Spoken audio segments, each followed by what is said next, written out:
Okay, hi all. My clock says it's about time to start. There are a few latecomers still coming in, so can I just get a quick sound check?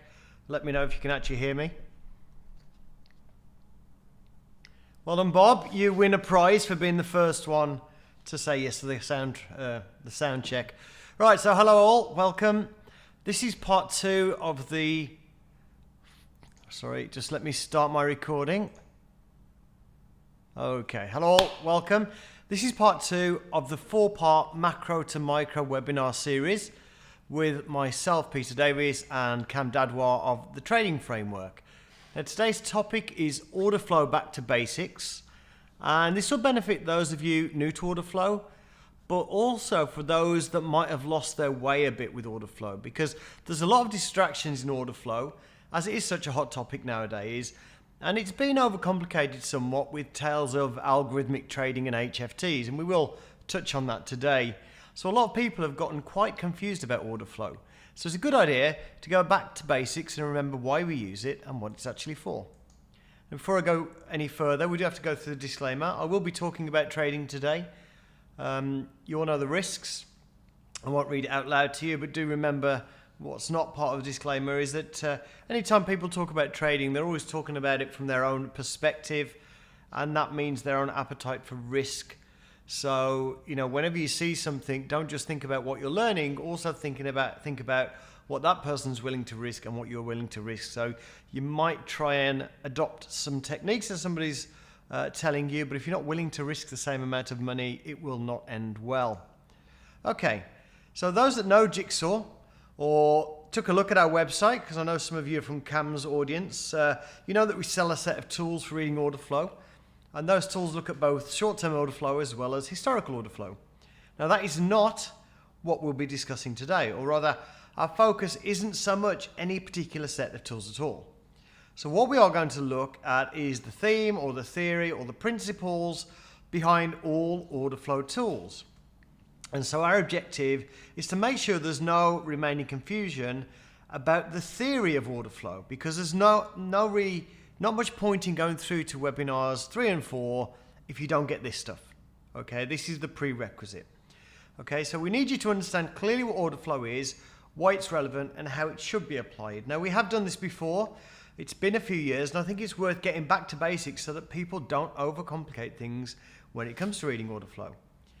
Now, why exactly do we do a back to basics? Well, I've come across a lot of people that use one order flow tool but have no idea how to use others. So a good example would be somebody that trades cumulative delta divergences mechanically, but they're lost when it comes to footprint charts. So what that means is they don't fully understand the underlying theory behind the tool. So that the use of cumulative delta is somewhat superficial. It's done on the basis of using a pattern somebody told them to use, not on the basis of understanding what it's really telling you about market participation. So when those divergences don't work, I actually got an email on Monday.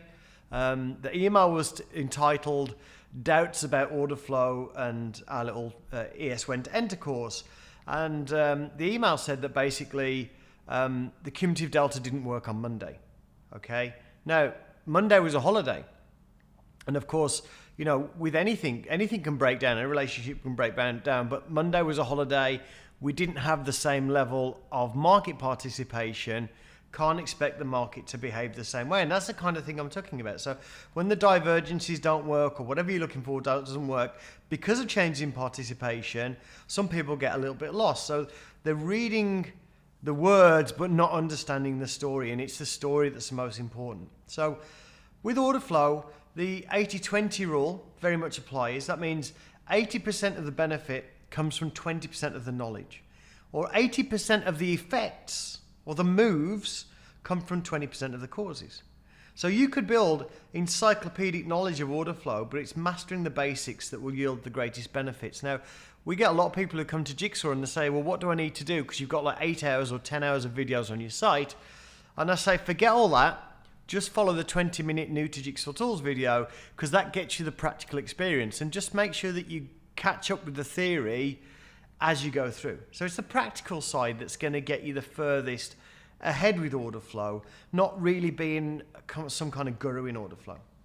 So if you have a head full of order flow concepts and you think you need to keep 1,000 rules in your head to use them, then let's just have a spring clean. Let's just clear a lot of that stuff out, because the bottom line is that all order flow tools are simply a different view of the same information for the same reason. And after teaching literally thousands of traders these concepts and seeing the results, it's my belief that understanding the theory behind the tools will make the use of the tools more productive, but like I say, it doesn't have to be encyclopedic.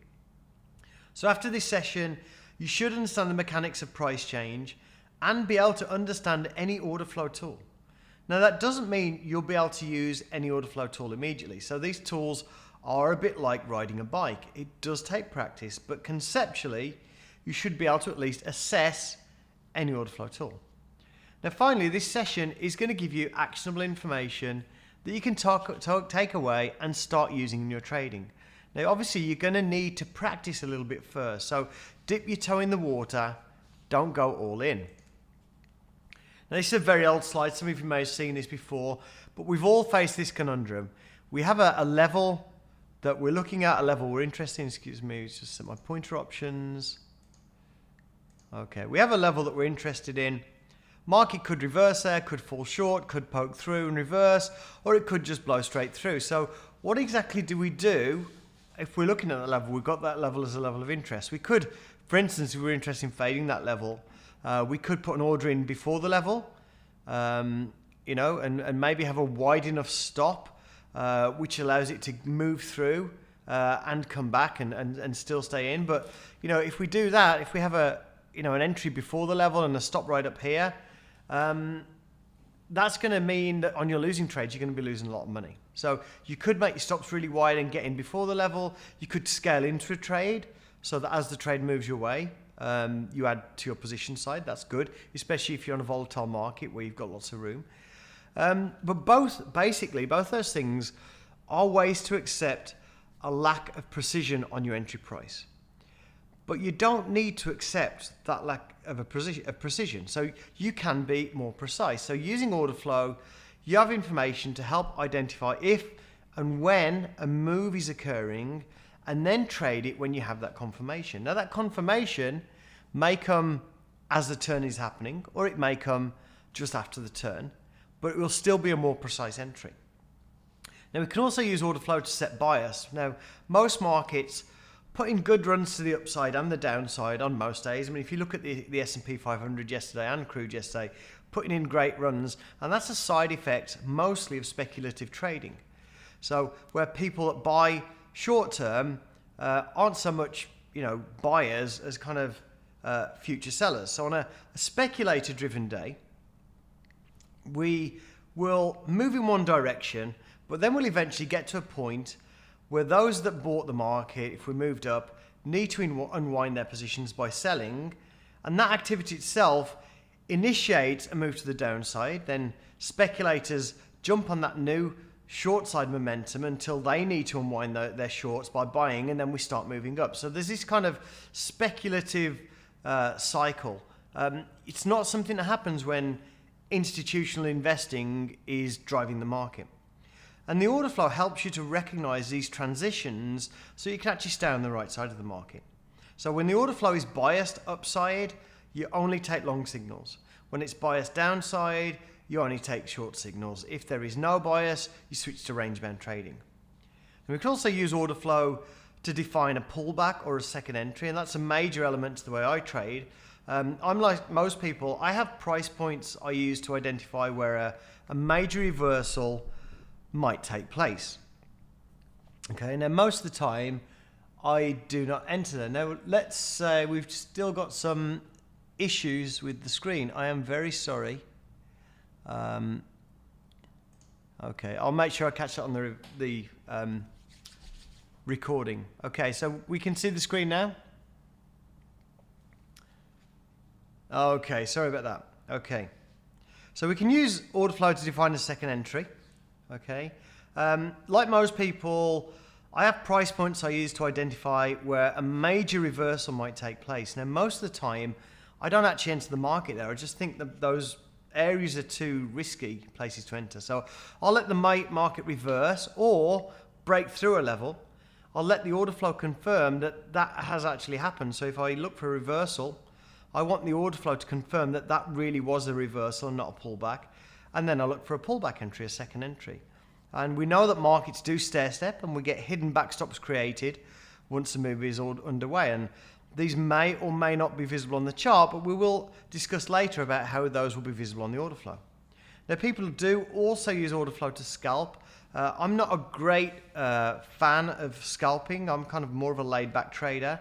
One of the key things to keep in mind about scalping is that trade location, context, and correlated markets are extremely important. It is not just about order flow. So people aren't switching on their trading PCs, seeing something on the bids and offers, and then just hitting into the market without considering the sort of overall activity in the market, as well as what may be in the moves and obvious hurdles that might be in the way in that market. Now, there are two major components to order flow, and we can separate those in terms of intent and actual. So actual would be what actually trades in the here and now, and intent is what people say they're going to trade, but they might not. So of all the order flow tools, it's only the depth of market and also Jigsaw Auction Vista that's going to show intent. So as a position day trader, you can actually get away without looking at the intent. Okay, so that's right. For many traders, the market depth is not that important. Now, as a scalper, the intent is much more important, but the actual executions, what's really trading, is still much more important than the intent. So what the intent tells you is that people are interested in a level, or people are trying to play a level. And a lot of the time, as you know, the bids and offers are fake or spoof orders placed to make the market look weaker or stronger than it is, but it still tells us that it's an area of interest. Now, that practice has been outlawed in US futures markets, but it's not very easy to police. Plus, when they have policed it, they've really taken out just the small fry. So it's not really outlawed, this idea of bidding, spoofing, manipulating the market. It's not really been outlawed to any realistic extent. But the fact is, if you see bids and offers really high in an area, it does not mean the area will hold, but it does mean it's an area of interest. Now, it's worth noting that when the market gets into a tight range, such as summertime, Christmas periods, maybe a couple of days last week we had tight range, you might have to turn yourself into a scalper to some extent if you actually want to play that range. I mean, you've got other choices available. And at that time, the intent does become more important at the extremes. Now, the use of actual trade information is what people talk about when they use the term tape reading. And at the end of the day, what tape readers are trying to evaluate is right here, right now, what is going on? Where are other traders positioned? Did we see a stop run? Is one side now in pain and holding back? Is one side trying to aggressively trade into stops? Do we have one side dominant in terms of order size, but no longer getting any price movement for their efforts? Is there an imbalance in trade? These are all things that order flow will tell us, but a price chart won't. So price charts simply tell us where we traded. Order flow tells us how we traded it and who is likely to still be in position and what reactions might be imminent. Now, in terms of perspectives, when you're looking at price action, you have a lot of people that will use higher time frame and lower time frame charts. But with order flow, it's actually the different tools that give you a different perspective on order flow. So for me, I like to use the cumulative delta to help me set bias and also gauge kind of the strength of a pullback. But I would never use cumulative delta to enter a trade. So you can put the cumulative delta on any time frame chart, but it's really the way they actually present the information that gives them their own unique perspective. And the way I put this is, the higher level, the longer term are the cumulative delta, volume profile, auction vista. Medium term, zooming in a little bit, cumulative delta, volume, footprint charts, I consider those are more medium term order flow tool, tape reading tool. The shorter term, again, volume, but from a slightly different perspective, footprint charts, market depth, time and sales. So those are kind of your short-term tools. It doesn't matter, well, in fact, you don't have a time frame with market depth, but it's very much the way they present the information. But they are all presenting the same information for the same reason, and the reason is all related to why price moves. Okay. Now, why does price move might seem like a bit of a daft question, but it is absolutely key to understanding order flow. Now, if you ask somebody why does price move in a market, you can have different people giving you different answers. Now, when I say why does price move, I don't mean why are people buying here. That is a completely different question. I mean, why does the price actually move up and down? Now, some people will say it's because there are more buyers than sellers, but the number of buyers is always equal to the number of sellers. Because the function of the market, the exchanges, is to just match up buyers and sellers. The market or the exchange doesn't buy off you. All it does is sits there and matches buyers and sellers, and if there's not buyers and sellers, a trade's not going to take place. Okay. Now, in a way, that could have you thinking that order flow is actually complete nonsense, because why analyze the flow of orders when every buy is also a sell? Because, you could think of it, one would really cancel out the other, right? Now, another answer to the question, why does price move? A lot of people say supply and demand, and maybe that's closer to the truth, but not really in the traditional sense we look at supply and demand in traditional marketplaces.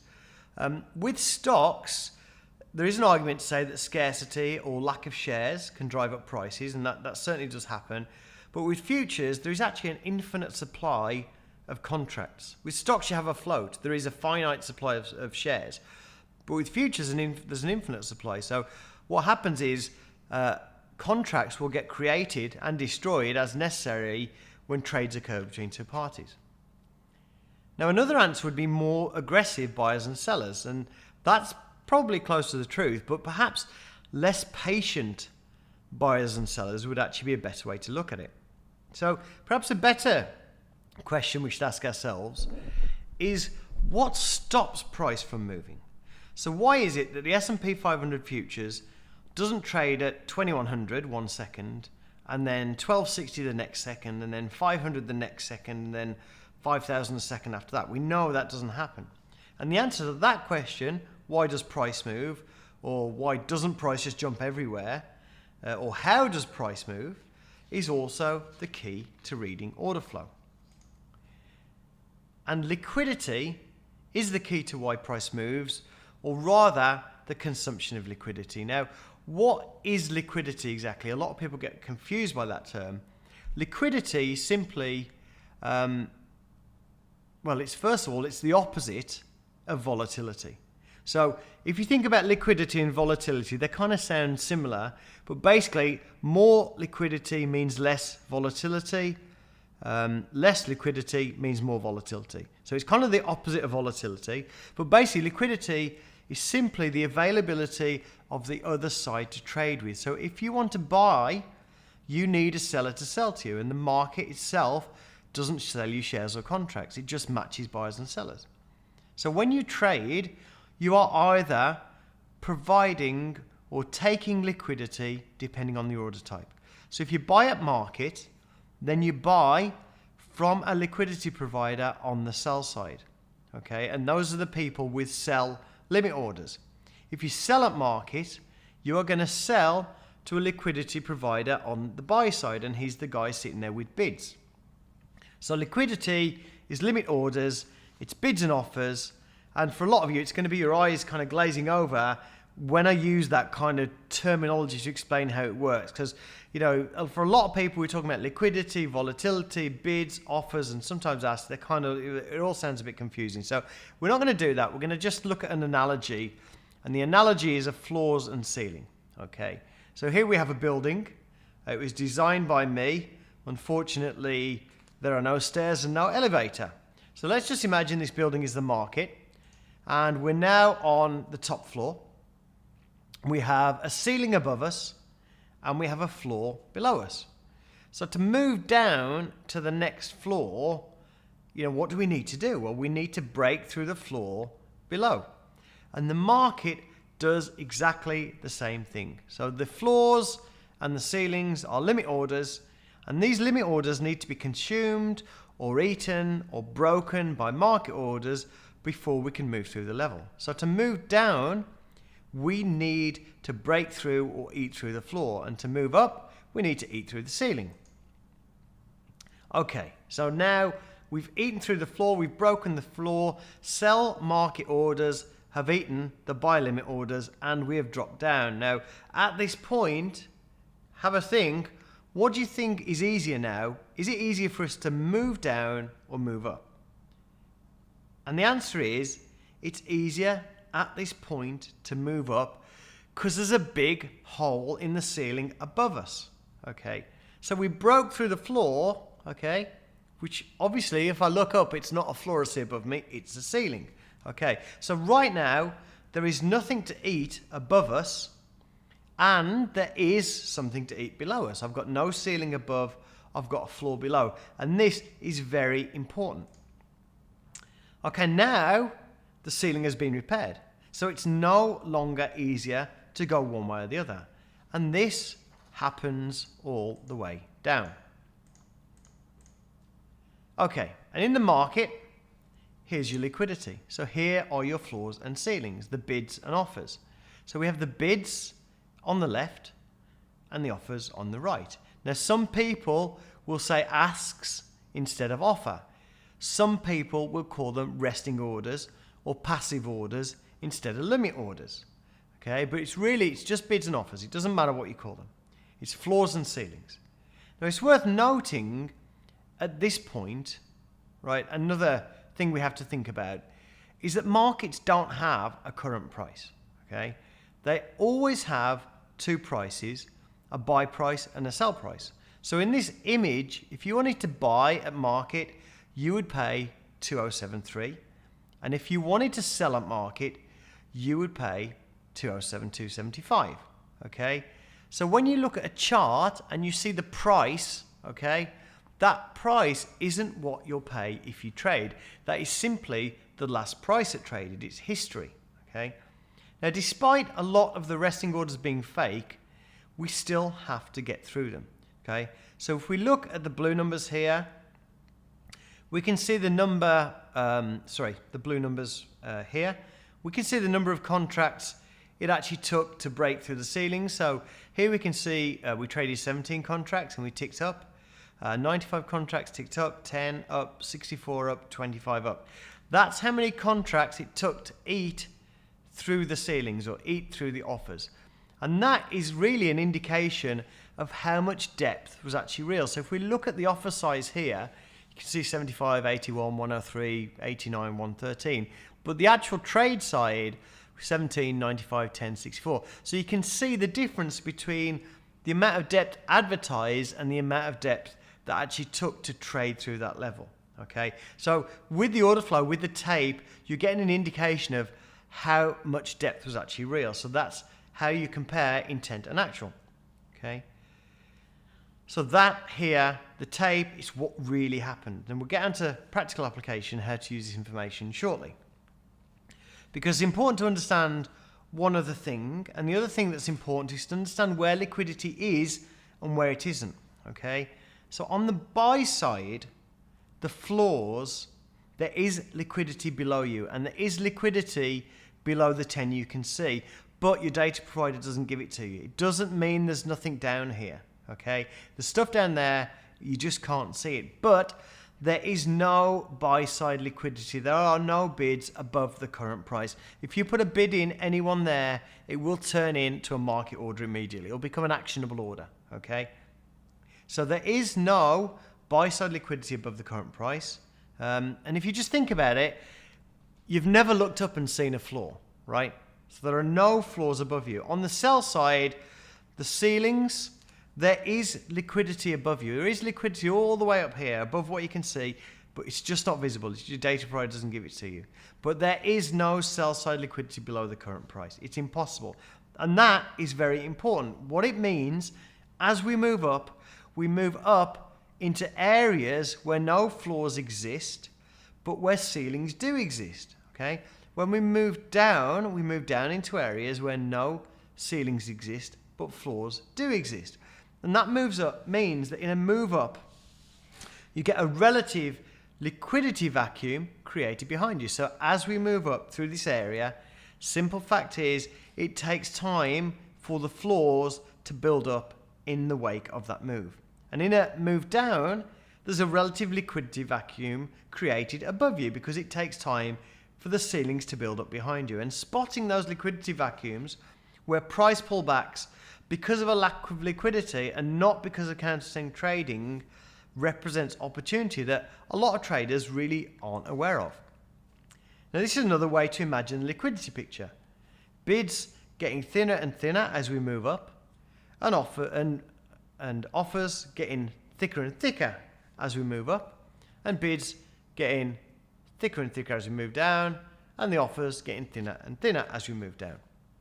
Which brings us to another important point.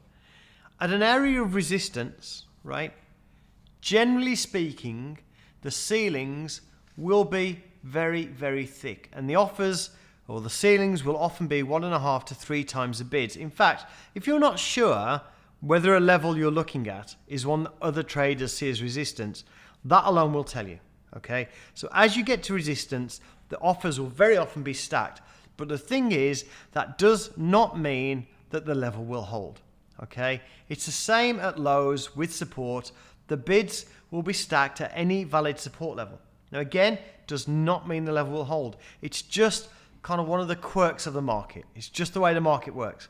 So very often, as price gets right close to those thick floors and ceilings, they just suddenly pull out of the way and the market moves straight on through. But it is a good indicator. So if you're looking at the way you analyze the market and you're looking at a market moving up to one of your key levels that you've got from your analysis and the bids and offers are absolutely normal when it gets there, then it literally is just you. It's just you looking at that level. And you've got to look at levels that other people are looking at. You know, one of the concepts that you hear from, you don't hear it so much now, but you know, one of the concepts you used to hear in trading and trading education was people selling secret levels. And the fact is that if a level's a secret and not many people know about it, it will never hold. Okay, it has to be an area where a lot of people are engaging for something significant to happen. Now that's the end of the theory part. We're going to look at why this is relevant. But just remember to recap, at any time the market does not have a price. It has a floor price and a ceiling price, which is also known as the inside bid and inside offer. And there's a minimum of 1 tick difference between them, and that difference is also known as the bid-offer spread. Market orders consume buy-side and sell-side liquidity, also known as limit orders and also known as floors and ceilings. And when there's no more ceiling to eat, more buy market orders will start eating the next ceiling up and price will move up with it. And all order flow analysis is basically a variation on this thing.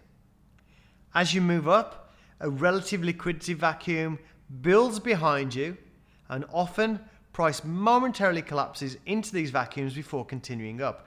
And these vacuums present short-term trading opportunities. And it's why you see very often when the market pulls back, the cumulative delta that's shown you kind of net bids minus net sells just stays flat. It's because the market's falling back because of lack of liquidity, not because of sellers engaging. Now, different traders work on different time horizons, taking different amounts of time to fill those vacuums. And what we see is, as we move up, lines in the sand in the form of higher volume areas will build up behind a move. And this is often what ends up supporting price as we move up. So you should always have your eye on the rear view mirror when you're using order flow. Don't just look ahead for obstacles. Look behind you for these liquidity vacuums and these high volume areas that are really good opportunities, really good lines in the sand, and much better trades to take than these, you know, trying to sell the high of the day and buy the low of the day. Okay, well, so what? This is all theory so far. How do you actually kind of turn this into something you can, you know, turn into action? And what even is the benefit of understanding this liquidity consumption model? So let's think about the implications of what we've gone through so far in terms of things that we regularly see in the market. The first ones, spikes and churns, or rapid moves up versus slow grinding moves up. Now, most people will see a fast, rapid move up and they will think that is a strong move. That's strength in the market. But if you think about that liquidity consumption model, you'd know that when you have a rapid spike up, that's actually going to create a larger vacuum, a larger liquidity vacuum behind it, right?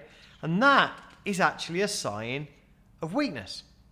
On the other hand, a market that just kind of slowly grinds up all day often gives us the impression that the market's weak. It's just kind of crawling up. It looks like it's going to stop any second, and we end up missing a 50-point day on the ES where it just churned up. Now, that grinding action is actually a sign of strength because the slower move doesn't get the same sort of liquidity vacuums built behind it that a rapid move would. And with less vacuums, you also have less reversal traders jumping on the pullbacks thinking they're reversal. So what tends to happen is, when a market starts to pull back, everyone's like, oh, sell, sell, sell, the market's finished, it's not going up anymore. And of course, those are the guys that get caught out and actually help kind of the next move up. That tends not to happen on a grindy day. So grinding moves are obviously signs that the market actually likes trading at successively higher prices. So we've all seen markets grind up, waiting for a pullback that just never happens. And those grinding moves can be really frustrating to trade because there's that lack of a pullback. But if you don't see that action as strength, if you see that action, that grinding action as weakness, it makes it really, really difficult psychologically to just actually jump on board that move with, maybe a small position and build up as you continue, okay? But if you understand this grinding move is not causing a lack of liquidity behind it, you actually know it's a safer bet to actually just join in that move. It's not likely, probability-wise, it's less likely to just suddenly spike back on you, okay? Now, retracements or pullbacks can be spotted by a lack of participation in the counter trend move, okay? Which generally means low volume on the pullback, and also the delta or the difference between the sell market orders and the buy market orders is very small, okay? We're not moving back because of a lot of selling, okay? So a market might move down in an uptrend, but if it's because of a kind of general lack of liquidity, the volume, the cumulative delta will not be significant in the move.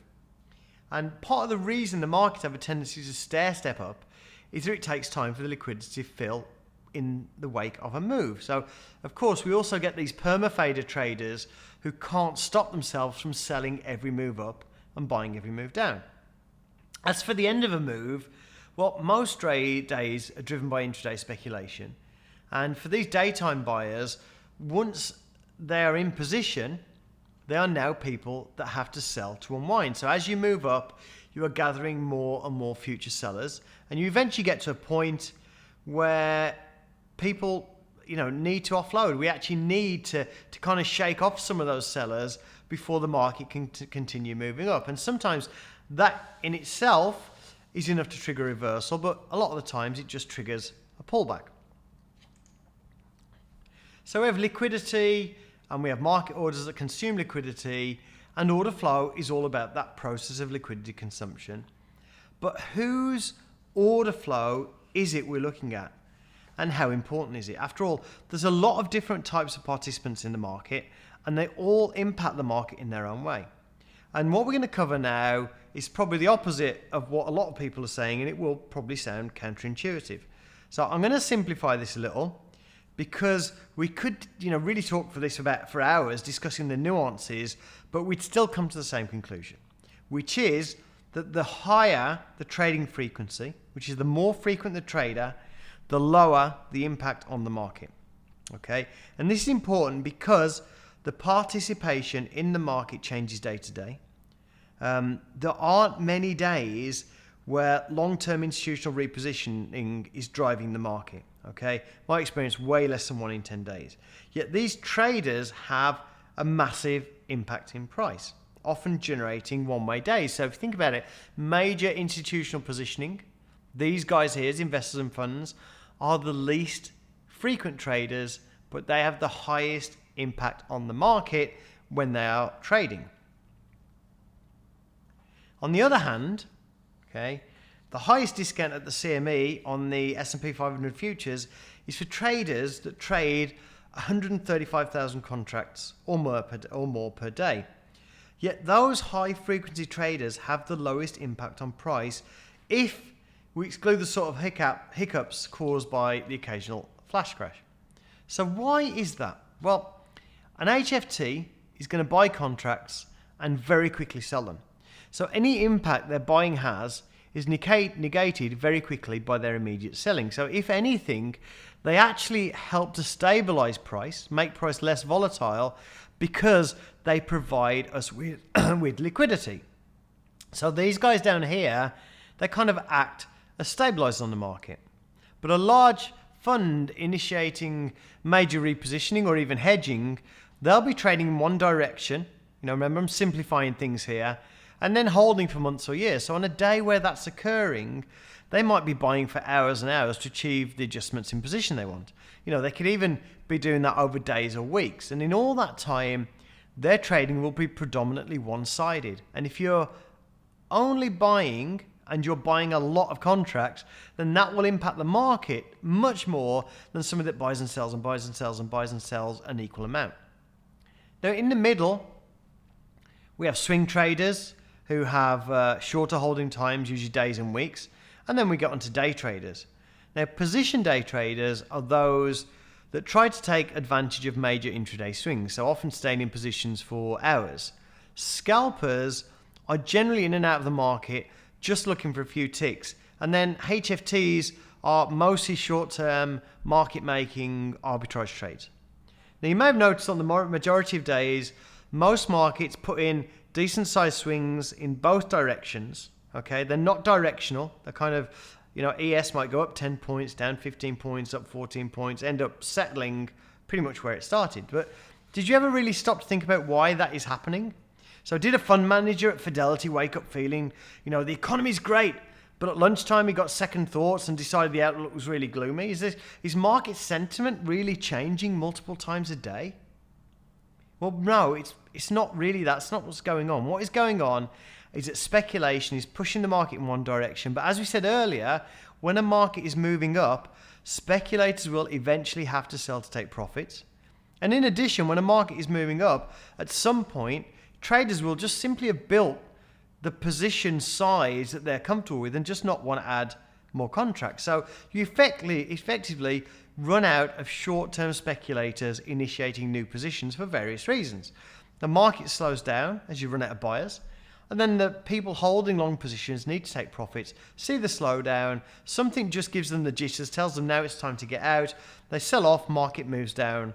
People with no position, or maybe the guys who were long and now are flat, they're going to then see opportunities to the short side, and that people jumping on that move sort of snowballs downwards, and that cycle repeats itself over and over again, and the markets swing up and down. And this is a cycle that a lot of smaller traders are trying to take advantage of, even though they really don't think too deeply about what's really going on. Then, of course, we have days where we get big increases in volume, and we know that the big boys are playing the market and the larger institutional positioning. On those days, speculation isn't dominating the market, and the market does behave differently. And that's important because as a trader, it's the actions of the people in the time frame similar to you and above that will have the most impact on trade. So if you're a scalper, the people who are going to have the most impact on your trade are all these guys here. If you're a position day trader, the people who have the most impact on your trade will be these guys here and the other position day traders. Now, right now, there are so many traders focused on trying to read HFT activity that they lose fact of the sight that these are actually low impact traders. So it's much more important on any given day to know if large institutional volume is driving the market, or if short-term speculators are driving the market, or if overall uncertainty is keeping both out of the market. And if you look at what we had last week, we had some great range days, and then we had some, fairly horrible days. Yesterday we had a big day. Speculators decided they want to play it today. Today, wasn't very good. It was very, very, we just saw, a lack of participation. There's things that can, give us a clue when that's happening. The VIX index, when that spikes, liquidity decreases. What we see then, there are times when HFTs, do participate to a lesser extent. Like I say, when the VIX spikes, liquidity decreases, the volatility increases, and the market can be a wild ride. But what you're actually seeing there is more a lack of participation in the time frame below you, and so you've got less liquidity to lean on, and the market gets a little bit hairy. Now, of course, new traders would love to be able to pull up a 1 minute chart, slap on a couple of indicators and trade off it without worrying about all this stuff, okay? But this detail, who's playing the market today? Is the volume above average? That is the market, okay? That is the market, okay? And that detail, it's key to understanding the context of the moves that you're seeing on any one particular day, okay? It's not just about candlesticks. It's, you have to understand who's playing this market today. Is there a reason that's brought the investors, the funds into the market, some big news events? And is that followed up, with a lot of volume in the market and directional move? Yeah, it is, okay? Well, I'm going to try and go with that move then, because I know it's probably not going to, it's probably going to be a one directional day. Or, have we been sitting in the same range for 2 weeks? Yes, we have. Is there any news? No, there isn't. We're probably going to get a bit of a lackluster day, because there's really nothing for, the shorter term traders, the day traders to kind of, take their cue off. Now, following participation in terms of increase and decrease in volume, as well as the news that could cause the change in volume, isn't particularly difficult. And neither is keeping your eye on the dome to look out for, increases and decreases in liquidity, and increases and decreases in the number of limit orders on the dome, which is kind of an indication of whether you do have less market making going on, whether, maybe some of the HFTs are switched off.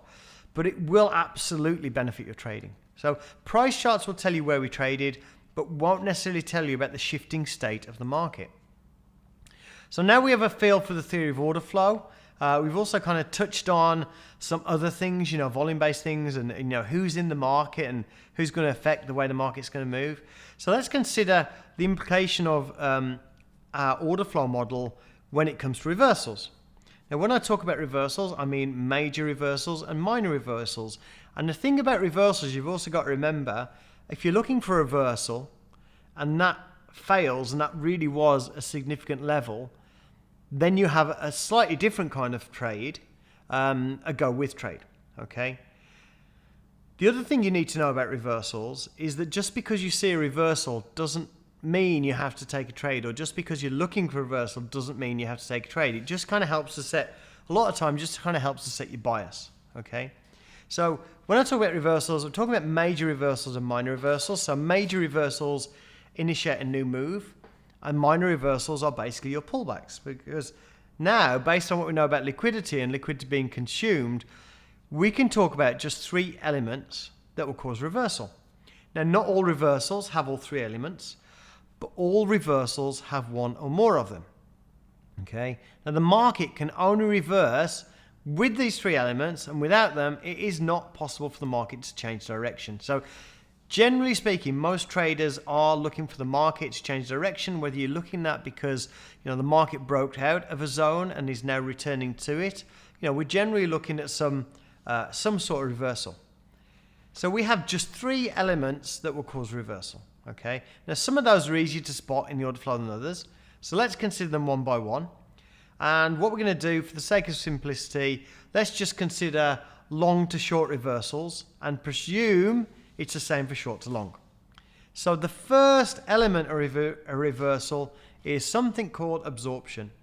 And this is where the buying continues, but the ceilings no longer break. Okay, so the ceiling will either be too thick, or as buying consumes the ceiling, more limit orders come in and kind of build that ceiling back up before it can be consumed. Now, this rebuilding the ceiling as it's being consumed is what's known as an iceberg order. Now, in terms of being easy to spot, this is absolutely the easiest. Okay, it's kind of it's just right there in your face. You can't miss it. It takes time to do. You know, on the S&P 500, the absorption will take place over minutes. If you look at crude, it's slightly different. It takes place over a series of prices. Okay, but still, you can see it. It's very easy to see. What it means is basically the offers, the ceilings, the sellers are stepping up and absorbing all the buying. The buying is no longer able to move the market, and eventually the buyers, especially the late buyers, if you imagine you're buying and buying and buying, yeah, you're joining in this market, you're a short-term speculator, you're buying, it's going up, I'm buying, market stops moving up. Now, it doesn't matter, let's say 3,000 contracts, bought into that level, which would be common on the S&P 500. It doesn't mean all 3,000 have to be short-term speculators, okay? It just means that enough of those 3,000 will be short-term speculators that when they realize they're trapped, that their buying is no longer able to move the market up, there's enough short-term traders there getting out that will help to start to trigger reversal. So in some cases, when that happens, you will be able to join the offers, but it really depends on the market. So on the Treasuries, S&P 500, joining the offer is sometimes very difficult when there's an iceberg order. It kind of depends on the type of iceberg. S&P 500 very often will leave you without a fill. Some Treasuries traders I know, they manage to get good fills with limit orders. Crude's a slightly different matter when it comes to using limit orders, because when you enter on a limit order with crude, you would do so because you're trying to take advantage of the volatility. So we won't cover that here. We will cover it a little bit later, because when you have a volatile market that's moving around 7 or 8 ticks at a time, if the conditions are correct, then you don't actually have to wait. Don't have to actually get in immediately. Okay, you can actually let that volatility sweep you in, but it is a particular type of entry. The second sign of a reversal is buyers fading away. And this is where you get to a price and nobody wants to buy anymore.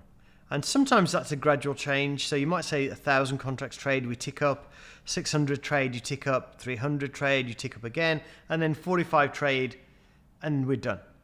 Other times, you have regular trading at one price and you tick up and there's just no one there at the next. So ultra thick markets like the Treasuries often just hit one price once. The S&P 500 will tend to go to a level a couple of times, and each time either no contracts or a very small amount of contracts will trade. In fact, the S&P, a lot of people know the S&P as the second chance market, because you've often seen this. You get into a trade, it's not working, it moves against you, it comes back to your entry price, gives you a chance, you don't get out, and then it moves against you. It also does the same thing on the entries. It tends to move to a price, trade a little bit, move away, go back to the price. It's just really a matter of kind of understanding the personality of that market. Now, this is fairly easy to spot, but quite often you don't have the luxury of time to react as you do with the absorption. And also there is a fact that markets do pause, so you need to be looking for this kind of buyers fading away at a key level, okay, or at a reversal, okay, at a pullback, because spotting the buyers fading away when the market's already in a weak pullback is much easier to do than when it occurs on a full reversal. Okay. Now there's also a time element to this, because it kind of does take time for the buyers to realize that nobody else is buying anymore. So you will quite often see it will go up to a price and it won't trade it. It'll come away, go up to a price, won't trade it, and then everybody sits there looking at it, and eventually it's like, no, there's nobody left there. And then you start to see people unwind, and you'll start to see the sellers coming in, which is the third element of reversal, the sellers coming in or the market rolling over. And this is where you don't so much see buyers fade away as you just get to a level where sellers start hitting aggressively with size. And many times this will be after the absorption or after buyers fading away, but other times it's just going to come out of the blue with no warning. Just suddenly market bit going up, not, quite happily markets going up, all of a sudden sellers come in out of the blue with no warning. Now, you're most likely to see when this happens, sell market orders are going to be 2 to 3 times the quantity of buy market orders.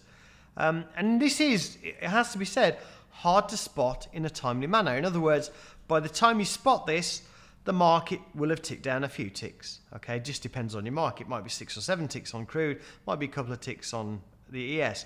And at that point, you can decide to get in at a worse price, but more confirmation. Effectively, what you're doing at that point, you're trading a good price for certainty.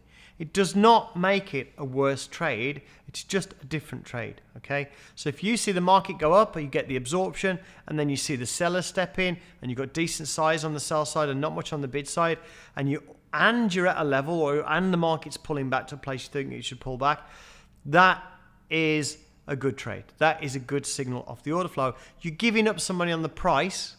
Again, you're probably not going to get an unlimited order then because the market's already starting to move away, but you're going to get a bit of additional confirmation. And a lot of traders, they kind of get really hung up on nailing the reversal to the tick and not getting in if they don't. And it just means sitting on your hands a lot of the time.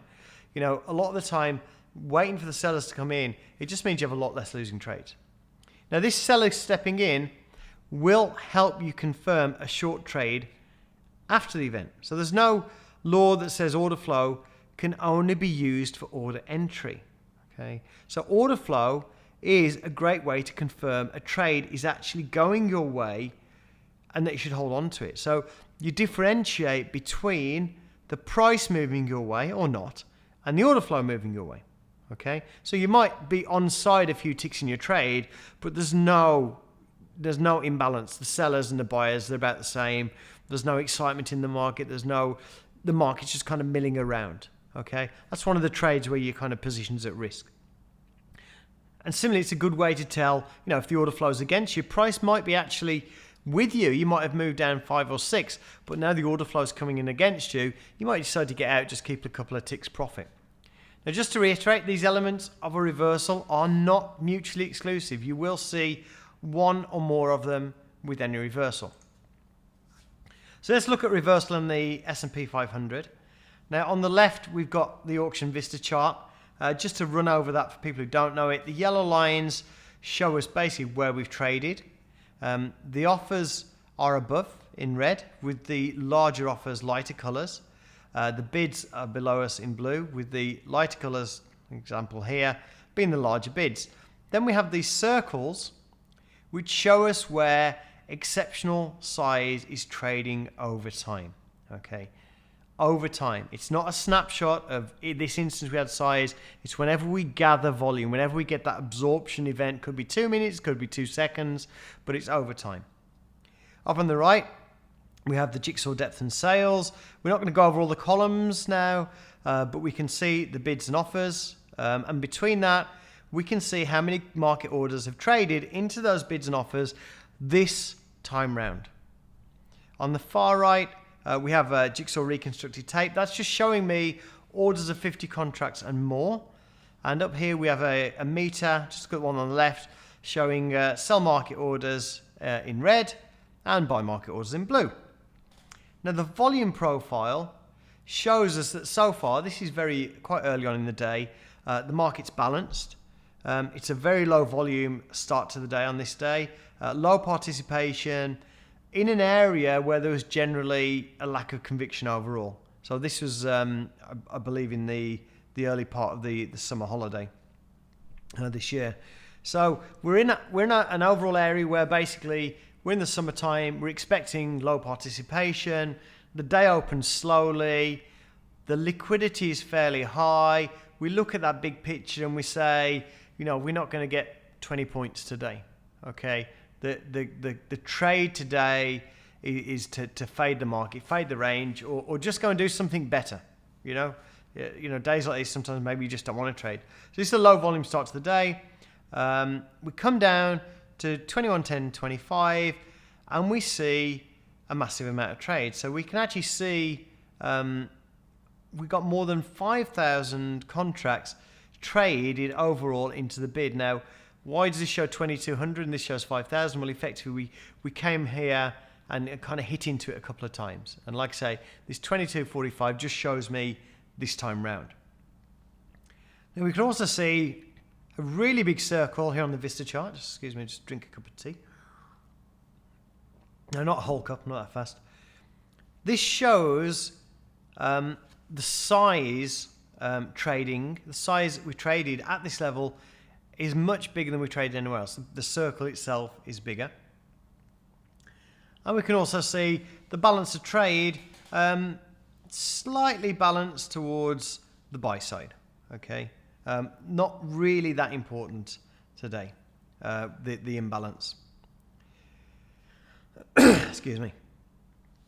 Now, as this is a low volume market, we're expecting range bound behavior. So contextually, we're already looking for the market to hold at the bottom of the range. Okay, so we've been up and down a few times already. We're at the bottom of the range. We didn't actually get to the low. We were looking for the low. We didn't get there. We saw the sign, we saw the absorption, and this is just an example of a reversal in an area, approximate area, but it's kind of reversing earlier than we expect. So we're also at the lower value for the day. Okay, and market auction theory tells us that value is where 70% of volume traded. Again, that's a simplification. That's what this orange area represents. I like to use it simply for one fact and one fact only, is that I know a lot of other people use it. So I know there are kind of people looking in that area. Therefore, it's an area I want to keep my eye open for, because if I believe that a lot of people are going to participate in an area, then that's kind of where I want to start looking at the market. Now, with all of these trades here, okay, these 5,350 that are sold into that, we're going to have a lot of people positioned in this location. Many of those are going to be short-term traders. And as we move away from this area, whether we move up or down, traders on one side will exit their positions. Now, as we're looking for a long off the bottom anyway, if we move up, the shorts are going to have to buy to exit their positions, okay? And effectively what we're looking for the move up and for the shorts to buy to exit their losing positions, and that is what we call a stop run. And that is what we want to take advantage of. We want to take advantage of the market popping. Now, if we buy here, because of the location, already been at the value low, already been on a slow day at the bottom of the range, we stand to get a decent pop up, and decent relative to the day, which is 21.12 perhaps, if the market starts to move our way. Okay, so we've got context. We know other people are going to be looking at this and bailing out if they're short and the market starts to move up. But on the other hand, if the market starts to move down, we really only need to allow a few ticks below this area of high volume for our stop. So if it moves down to 0950, we know we're wrong, because we're moving then into an area where the long traders would be getting stopped out. So a trade like this, honestly, a lot of the time, it wouldn't matter whether you went long or short, because your stop is basically closer than where your eventual target would be, because you're basically trading off. You're leaning on the amount of volume traded at this price. Now, we did enter a trade at 10.50, but remember, this is a low volume, low range day. We wouldn't be looking for a 10-point trade on a day like this, okay? We're using lack of participation to judge the state of the market, and decided it's probably not going to be a big range. Now, if this was the start of the day and I was expecting a big range, I'd probably take 2 off here, or maybe 2 off at 214, and try and scale out of the position. But obviously, we're not expecting that, so let's just take a quick look at what we can see. So we can see that the market, after we got in, we didn't trade below the circle, that area high volume, it held. We can see from the angle of ascent here, the way it moved up, that we did indeed get a fast pop, and that's indicative of the short-term traders, short traders that engaged in this area getting stopped out. The stop runs happen quickly, so we do see that move up. We can see the size of the trades executed on the way up on the buy side is much larger there than on the sell side. So we can also see the meter, which reset when we entered the trade, is in balance to the buy side to about 2.5 to 1. And this is typical of a strong push up to see market buyers outnumber market sellers to 2.5, 3 to 1. And we can also see on the tape that the large traders are mostly on the buy side. So this is a reversal where we had absorption and then we saw buyers step in, some because of stops and some because they did what I did, started buying when they saw the trap on a low volume range day. Now this is not trading a pattern, okay? This is trading with a knowledge of other people's positions and really knowing where you're wrong and where you're right and why. Now here's an example from crude oil. Now the first thing you notice with different markets that have different liquidity, crude is a much lower liquidity market. So when we look at the circles here, the area where we have exceptional size, there's only 146 sells and 233 buys, and that's a lot smaller than the 5,000 contracts we saw on the previous example. So crude is a lower liquidity market. Remember we said liquidity is opposite of volatility. So it's less liquidity, more volatile. So seeing 1 or 200 contracts at a level is actually quite significant. Now once again we see absorption here, and then we see buyers come into the market. This area then becomes something we call a hidden backstop. So that's an area which is significant from an order flow perspective, but wouldn't necessarily have to be significant from a price action perspective. So, we might be looking at this and looking at this area here and saying, well, that could just be a pullback. Is there anything significant about that?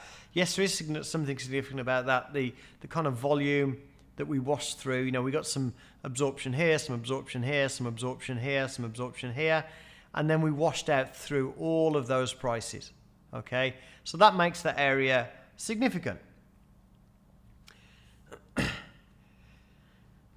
Excuse me. So that area then holds the market later on. So we have two moves down or two pushes down to that price, but in both cases there, that reversal is more a case of sellers fading away. There's not absorption there.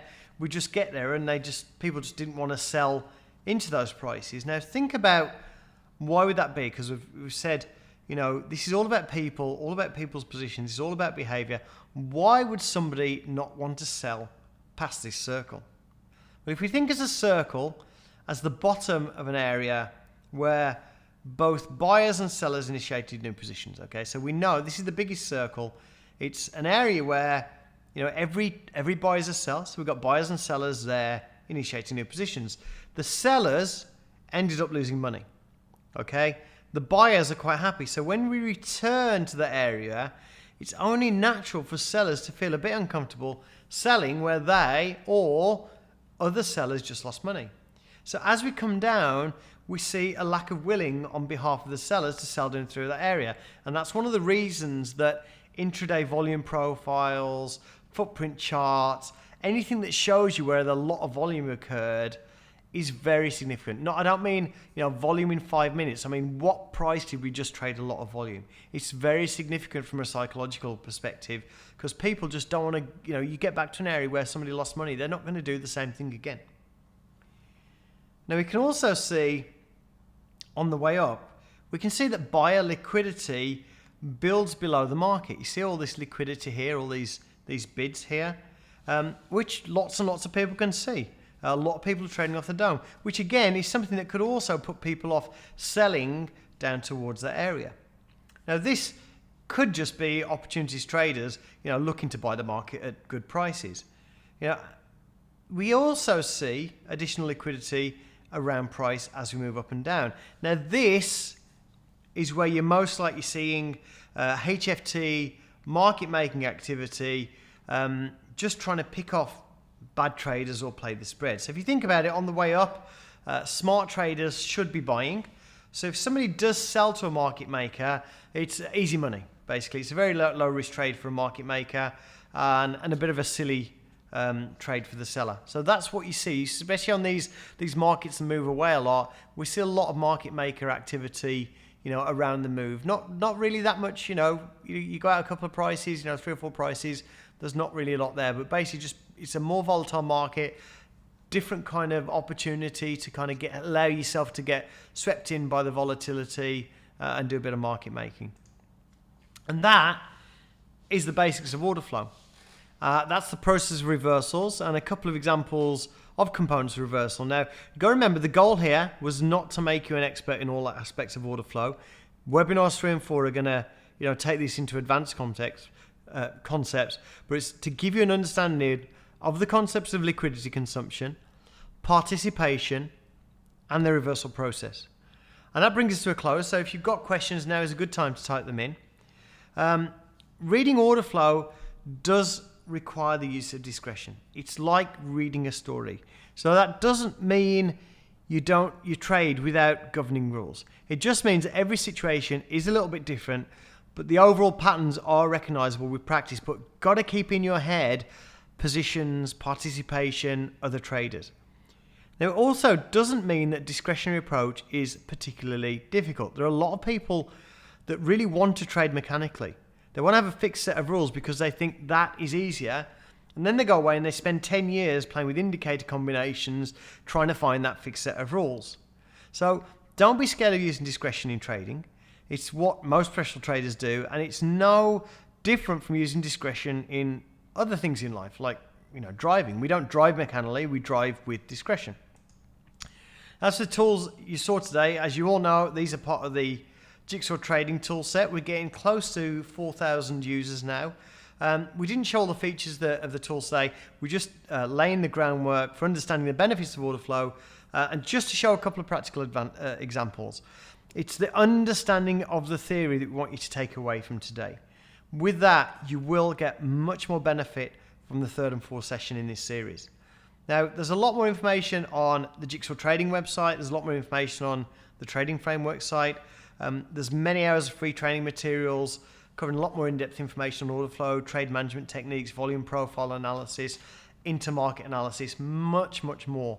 There's a lot to this, but the most important thing, as we said earlier on, get the theory down, get some practical experience, and then pick up, if you are new to Jigsaw, the best way to approach it, go to the first video, the introduction to order flow, or watch this again, then get the practical knowledge, and then maybe do one video a week, just to kind of learn some of the more advanced concepts. There's no point in going through 10 hours of videos without any kind of practical experience. It's the practical side that will get you there. And there is a video that we've got which is called New to Jigsaw Tools that just kind of says, right, sit down, do this, watch this, and then you're going to start to see the story unfold. And that's really the way you need to get, really the way you need to approach this. You need to immerse yourself in the practical side. Okay, what I'm going to do is I'm actually going to go through the questions now, and I will just go back to the first questions. Apart from I can't see anything. Somebody's asking when and how is are the floors and ceilings repaired? Well, basically, what happens is you move through. You move through the bids, and you move into areas where there are no offers. So you move down through the bids, there are no offers there, and then basically market makers, HFTs start coming in and making the market. There are people that are actually contractually obliged to make the market, and they'll be the first ones in, but they're not the whole picture. And then other traders will then start to come in after them, and it will just slowly fill in. It actually happens very quickly, but you still see overall these lacks of liquidity in the pullbacks. Last week's recording, it was sent out. If you registered, I will send that out, both recording links with an email this week. Okay, somebody's asking when the price is above the value area high and there's a large inside ask orders at the high of the swing or pullback or high of the day, how can you determine if it's a continuation or a reversal? Well, the bids and offers won't tell you that. It's basically, and that's one of the issues with being a perma-fader, trying to take advantage of what I call major reversals or trying to find the high of the day, is that you will see big asks at the high of the day, and it's just normal. What you need to look at is, okay, when I get there, what do? Do they pull out of the way? Do they firm up? Okay, I get to that price, they're still there, it trades into them. Do they add more contracts? It's that kind of just being a bit more two-dimensional about it instead of just saying, okay, I've got big offers, it's going to reverse. So you have to kind of see what they do when they get there. What does it mean, LIS, on the depth and sales? LIS simply means a line in the sand. So when I trade, I don't look at levels in terms of support and resistance. I just look at it as a line in the sand. Okay, if it breaks, if the level holds, I've potentially got a trade. If the level breaks, I've equally potentially got a trade. If the level breaks that people were trying to hold, you've got people that are going to get stopped out, and that's certainly something you can take advantage of. Okay, delta, referring to the example of reversal or in general, is delta only the market orders or only the limit orders? No, the reason delta is so important is because it's just market orders. So it's buy market orders minus sell market orders. That gives us a delta. And because it's the market orders that are consuming the limit orders that helps price to move, that's why we're interested in the delta, because it tells us the imbalance between the buy market orders and sell market orders. So if we're generally imbalanced on the sell side and delta's negative, then that's going to be more selling eating the floors below us. Okay, so delta is just about market orders, and that's why it's important. Okay. Okay. Oh, good grief, my scroll bar's not working. Right. Where can I watch last week's video? We've been through that.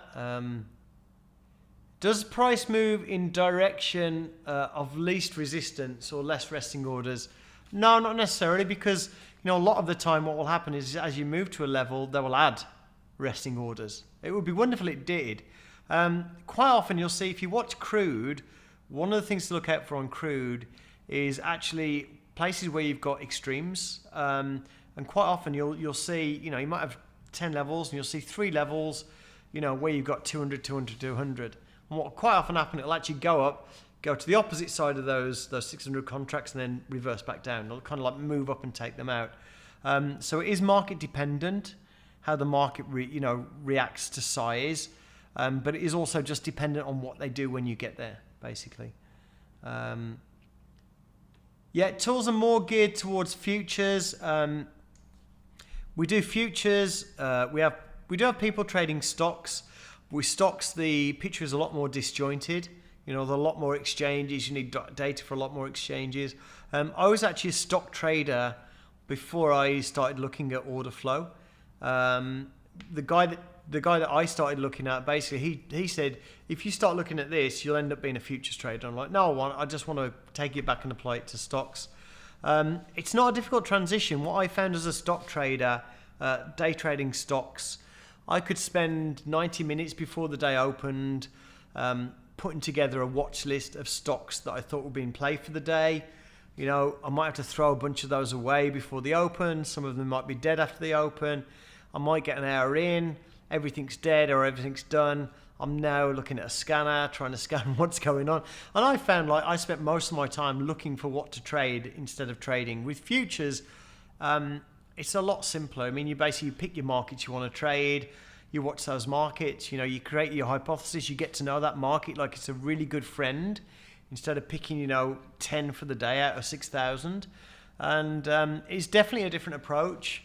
It's a lot less frenetic. If you need to be doing 30 things at the same time, you should do stocks. But I think there's a lot of upsides for trading futures. For Forex, we do have people trading Forex. Of course, there's no order flow on Forex. But what you'll find is like the Euro USD and the 6E futures, the Euro futures, tend to move at the same day, at the same time, certainly in human time frame. So arbitrage keeps the markets in line. So what a lot of people do is they'll watch the futures markets, but they'll maybe have an OANDA account because they're kind of new to the markets, and they'll be trading really small trades, trading the like an OANDA account, trading pennies, and watching the futures market. It's actually a good way to get into real money trading, as a beginner. What is minus development? I don't know what that means.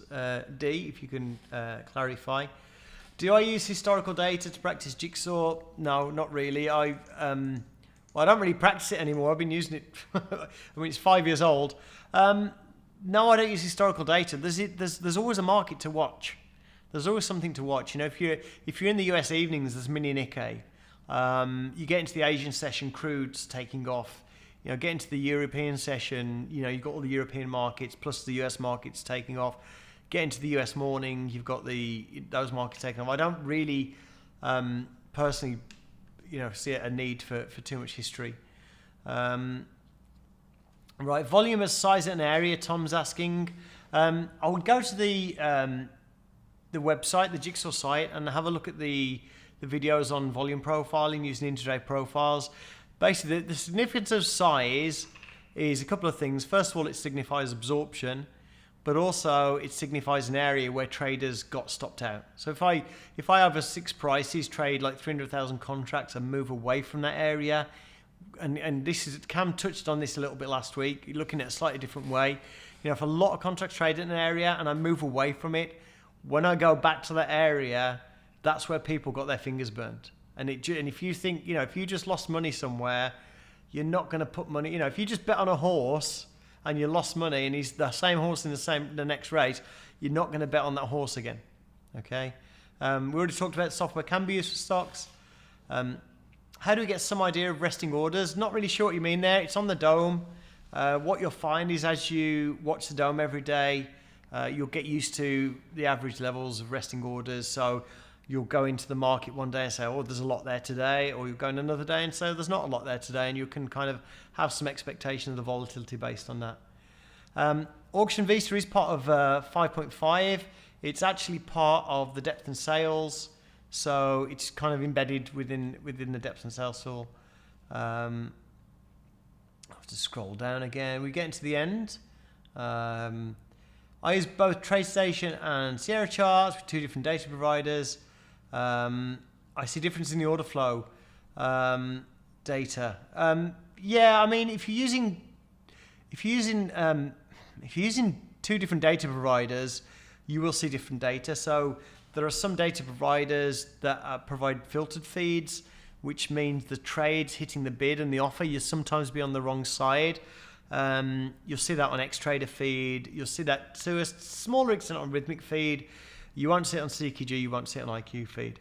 So IQ feed and CQG are the best in terms of matching trades.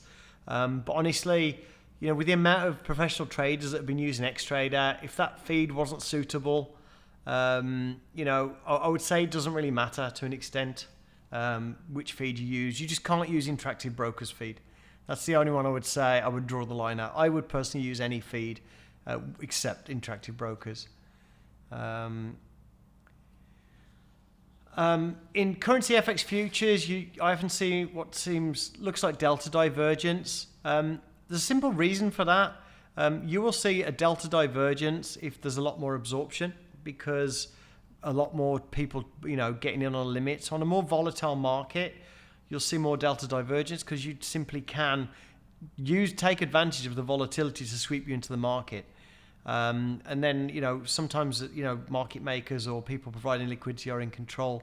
So that cumulative delta thing, it's not reliable on a market. It is market specific. Rapid Trader Pro is available now on alpha to anybody who uses Jigsaw. You just have to email us and ask for it. When it will be live, I would say end of December is what we're targeting. We have a chat room. Yes, somebody's asked me about a chat room. It's open 24/7. There's no open and close times, but it's mostly active during the US session. And at that, we are at the end of the questions. And what I'd like to do, I would like to say thank you very much all for participating. I will stop the webinar now. I'll send out a recording and we'll look forward to Cam's webinar next week, where we're going to take these concepts and really move them forward and look at how they help you execute. So thank you very much, guys.